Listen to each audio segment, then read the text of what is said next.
స్వతంత్రం వచ్చినప్పటి నుంచి ఇప్పటి వరకు ఈ షెడ్యూల్ తెగలలో ఎరకల కమ్యూనిటీకి కానీ చిన్న చిన్న కమ్యూనిటీలు ట్రైబల్స్లో ఉన్న కమిటీలు కానీ ఏ ప్రభుత్వం పట్టించుకోవట్లేరు.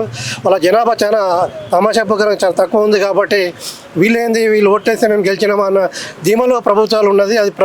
అది కరెక్ట్ కాదు. రాజ్యాంగంలో ఉన్న ప్రకారంగా ప్రతి కులానికి రాజకీయ అవగాహన కలిగించాలా, వాళ్ళని సామాజికంగా ఆదుకున్న బాధ్యత ప్రభుత్వం ఉంటుంది. కాబట్టి రాష్ట్ర ముఖ్యమంత్రి గారు, మీరు రాష్ట్రానికి ముఖ్యమంత్రి కాబట్టి ప్రతి తెగల చిన్న చిన్న కులాలు ఉంటారు కాబట్టి వాళ్ళందరినీ ఒక తాడికి తెచ్చి వాళ్ళకి న్యాయం చేసే విధంగా ఉండాలి. కాబట్టి బడ్జెట్లో 17,000 కోట్ల రూపాయలు గిరిజన తెగ పెట్టారు.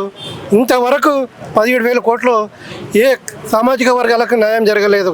ఒక 3 సామాజిక వర్గాలే లంబాడ, కోయ, గోండ్ వరకే ఈ బడ్జెట్లో చెందుతుంది. కాబట్టి ఇది మంచి పద్ధతి కాదు. బాబాసాహెబ్ అంబేద్కర్ గారు రాజ్యాంగం రాశారు.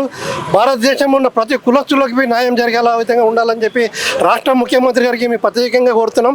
ఇక పైన వచ్చే బడ్జెట్లలో మీరు ఒకటి దాన్ని అనలైజ్ చేసి ఈ గిరిజన బడ్జెట్లలో ఎవరికి ఎంత వాటా పోయిందనేది దాన్ని అనలైజ్ చేసి న్యాయం చేయాలని చెప్పి కోరుకుంటున్నాం. ముఖ్యంగా ఏంటంటే ఈ ప్రభుత్వ ఉద్యోగాలలో ఎరకల తెగలకుండా కొంతమంది ఆఫీసర్లు ఉన్నారు. వాళ్ళకు పోస్టింగ్ ఇచ్చి మళ్ళీ వాళ్ళని రివర్స్ చేసి వెనకకు పంపిస్తూ ఉన్నారు.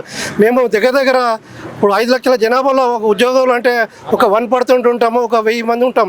1000 మందిలోకి ఒక 5-6 మంది, ఒక 10 మంది ఆఫీసర్లు ఎవరిలో ఉంటారు. వాళ్ళకు పోస్టింగ్ రావడంతో మళ్ళీ వాళ్ళని రివర్స్ చేసి మళ్ళీ ఇంకా పోస్టింగ్ ఇస్తూ ఉన్నారు. ఈ విధంగా అన్యాయం జరుగుతుంది. కాబట్టి ఇవన్నీ మీరు గ్రహించి మాకు కులానికి న్యాయం చేయాలని చెప్పి, ఎందుకంటే రాజకీయంగా మాకు అవకాశాలు ఉండవు. కనీసం నామినేటెడ్ పదవులన్నా కాంగ్రెస్ ప్రభుత్వంలో మా వాళ్ళు ఉన్నారు కాబట్టి వాళ్ళకైనా నామినేట్ పదవులు ఇచ్చి వాళ్ళ ద్వారా మాకు న్యాయం జరుగుతుందని చెప్పి మేము కోరుకుంటాం.